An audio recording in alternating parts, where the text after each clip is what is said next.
Waa muuqaal kale oo aynu doorkan ku eegayno Abu Dhabi, caasimadda isu taga Imaaraadka Carabta, oo aynu sheegayno sida ay magaceeda ugu qortay liiska caasimadaha horumarka ballaaran sameeyay 50kii sano ee u dambeeyay.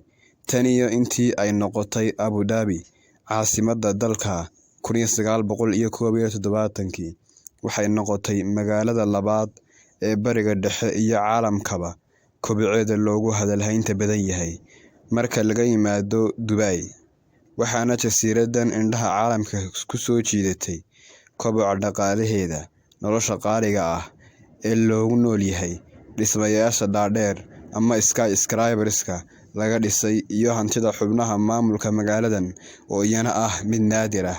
Subscribe saar channelka haddii aad ku cusub tahay, muuqaalkana faafi haddii uu ku qanciyo, kuna soo dhawow shanta xaqiiqo ee aanu kaaga warinayno ama ku saabsan Abu Dhabi. 1. Doorka hay'adda maalgashiga Abu Dhabi ee Mubadala 2002 maamulka Abu Dhabi waxay aasaaseen hay'ad lagu magacaabo Mubadala, taasoo ay shaqadeedu tahay fududeynta maalgashiyada waqtiga dheer iyo kuwa degdega ah ee magaaladan. Hay'addan iminka waxay shaqo wadaag la tahay in ka badan 20 dal, dhaqaalaheedana waxaa lagu qiyaasaa $63 bilyan, waxayna door weyn ka qaadatay horumarinta xarumaha caafimaadka, kuwa waxbarashada, jidadka, ilaa mashaariicda kale ee waxtarka u ah dib u soo celinta dhaqaalaha Abu Dhabi.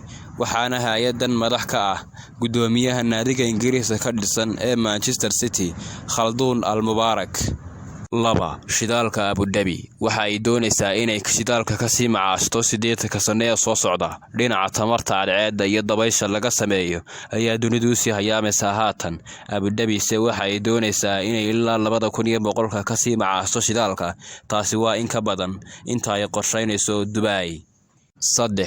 Gawaarida ugu qaalisan adduunka waxaa lagu sameeyay Abu Dhabi ka hor adduunka intiisa kale. Dariiqyada Abu Dhabi ayaad ku arki kartay Rolls-Royce ka hor intii aan dunida kale laga isticmaalin, Ferrari, Lamborghini, Maserati iyo kii aad magacowday qaali ahba. Halkan ayaad ka heli kartay ka hor adduunka oo dhan. Waa tan sababta dariiq walba oo Abu Dhabi ku yaal uga heli kartid gawaaridan qaaliga ah. 4. Abu Dhabi waxa ay leedahay 20 jasiiradood marka laga yimaado Dubai. Tani waa magaalo dalxiiseedda labaad ee Bariga Dhexe. 20 jasiiradood ayay leedahay, kuwa oo dhammaantood dalxiiska ku habboon, qurux iyo qiimo sarena leh. Ta ugu qaalisanna waa jasiiradda la yiraahdo Al-Siyaad Nuurayn. 5. Masaajidka Sheikh Zayed Grand Center waa mid ka mid ah masaajidada ugu quruxda badan dhisme ahaan adduunka.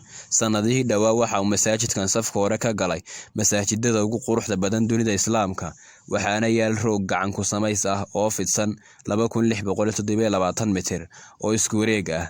1200 qof ayay muddo 2 sano ah ku qaadatay samaynta rooggan sida la sheegay.